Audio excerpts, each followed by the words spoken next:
But I think you do wind up creating a kind of extra universe and extra morality, don't you, for you this do. kind of thing? Which is also true of mysteries in a way. Well, this is sort of the point here, is that it often occurs to you, you know, if this huge battle, which is going to cause the destruction of zillions of people you love, is about to happen, what can you do to stop it? If what you can do to stop it is a horrible, immoral act, should you still do it? That sort of thing. Well, or if you stop it, then if you change the entire course of history, then where you were in the present before you went back to the past is not going to be real, or you've changed it. So, you know, it always seems to me that you really do have to work within the context of what actually happened. Yes. But if that's kind of a universal and you're dealing with individuals, then presumably you can muck around with individual lives. Well, that's exactly where it comes in, is this is what I say to people. They say, well, couldn't she stop the Battle of Culloden? And I say, well, only by doing this one particular thing. I said, she couldn't have stopped the Rising as a whole, because this was the cumulative effect of hundreds and thousands of different people all working or pushing toward one end. You know, any event that you have in history is always the cumulative effect of multiple forces pushing on it from different directions. If it goes one way, it's because there was a prevailing mass of people and sentiment pushing that way. There may have been a few more pushing back, but they weren't big enough to overcome. So what is one person going to do? One person can't push against this, you know, overwhelming mass in order to repel an entire sequence of events. Now, if it's a single discrete event, say an assassination or something, that is, it may have large repercussions, but it is still an individual event, and therefore it could be affected by an individual, perhaps, or perhaps not. But no, you can't stop, you know, the whole rising or something like that, or even a battle, most likely. Very true. Well, anyway, so you've got them in 1771. They're in North Carolina when Fiery Cross opens, and we have, good for you, more conflict coming. We have the war building up and so forth.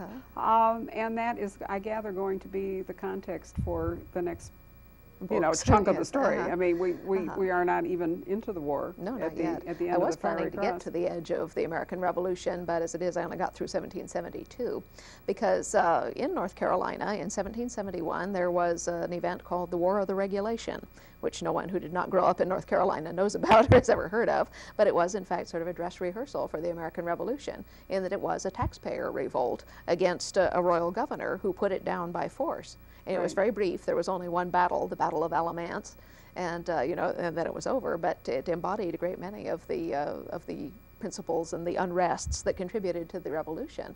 And so for Jamie and Claire, who do know that the revolution is coming, this is something of a dress rehearsal for them, because Jamie here is in an unusual position.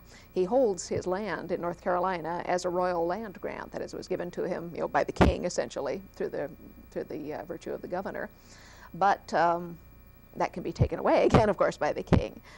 He knows the revolution is coming. When the revolution does come and reaches a certain point, the king is not going to have any power anymore. The rebels at that point, or the rebel government, will hold power.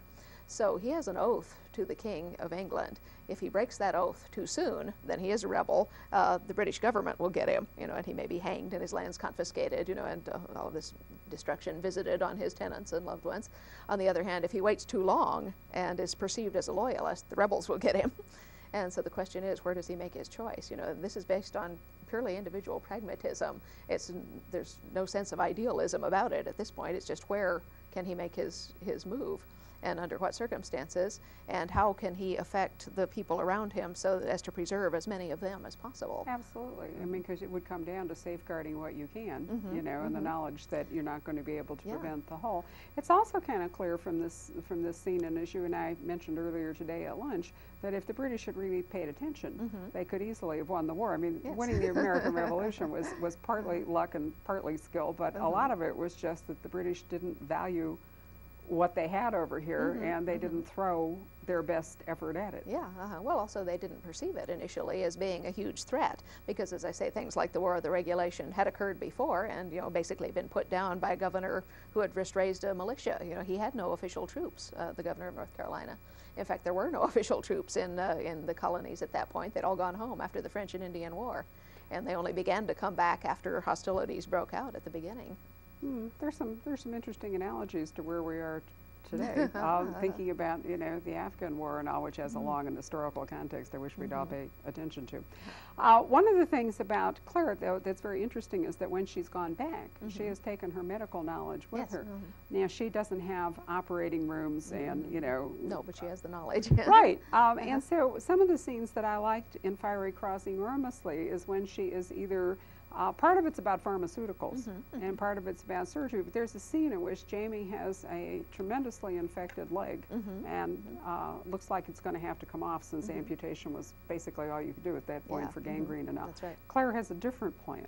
Did you actually try this out, or did you just decide that somehow the plan that she comes up with would work? I wanted to ask you if you'd taken up snake handling. No, but it's a technically feasible solution, the one that she comes up with. I mean, I was a scientist for a long time and a biologist, so I do know quite a bit about snakes and snake venom. And in fact, the problem, the point where she's addressing it, is no longer one of snake venom. You know, the venom has already done its work. It's a matter of secondary infection and how to deal with that. And she has been working through most of the book on her approach to penicillin, because of course she's come back with the knowledge of penicillin. She has memorized what penicillin looks like. She has a working microscope finally, and finally the leisure to, you know, try to evolve this. So people have been saying to me all through the books, well, why isn't she slapping moldy bread on people's wounds, you know, because they think moldy bread equals penicillin. And I said, well, because there's a lot of stuff on moldy bread that is not penicillin, and you probably don't want to go stuffing it into wounds.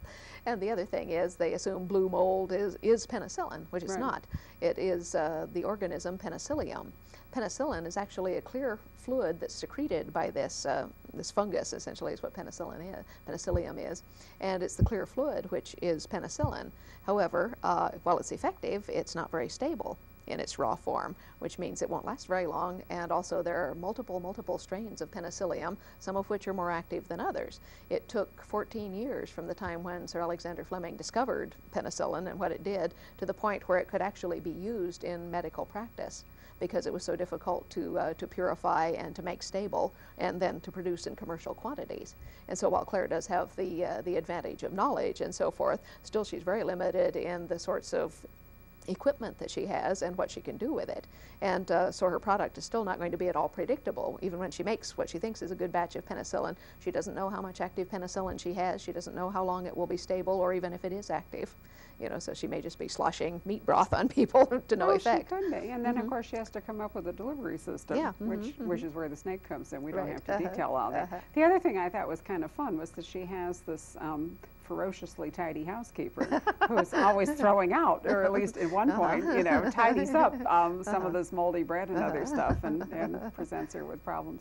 But I would think, in a way, it's wonderful for Claire. She can save a lot of people, she can apply, but at the same time, it must be terribly frustrating, given the primitive way, comparatively speaking, she's working, to know that, that she's going to lose people, lose patients. Who could otherwise be saved. Who could easily have been saved if she were, in fact, back in the 20th century. Yes, and all of this had come up. So, you know, I find that another really interesting quandary for her. Well, that's one aspect of her morality, or her moral dilemma. And at one point in most of the books they discuss this, but in the Fiery Cross they're mentioning, you know, the ability to change time or not change time, as the case may be. And I think, as Jamie points out, that in fact she does change time every time she saves someone who would otherwise have died, because what about all the untold generations passing on from them? And she reflects half jocularly that perhaps she's contributing to the population explosion of the 20th century.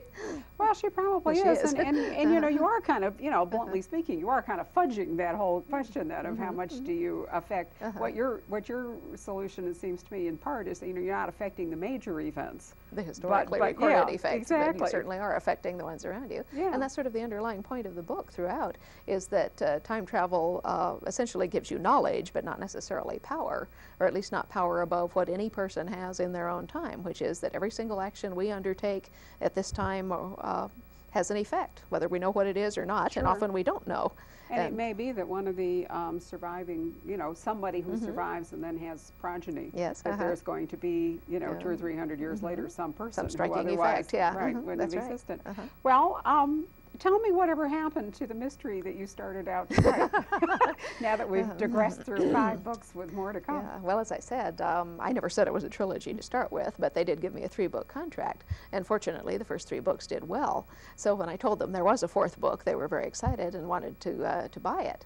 And so I said to my agent, well, I said, tell them they can have it, but tell them they have to give me a contract to write a mystery too, because I really wanted to write a mystery. I said, this may be the only chance we have to blackmail them into it. And so he told them that, and they went away and thought, and came back and said, well, we'll give you a contract to write 2 mysteries, and then if the first one works, we'll have the basis of a series. I said, fine.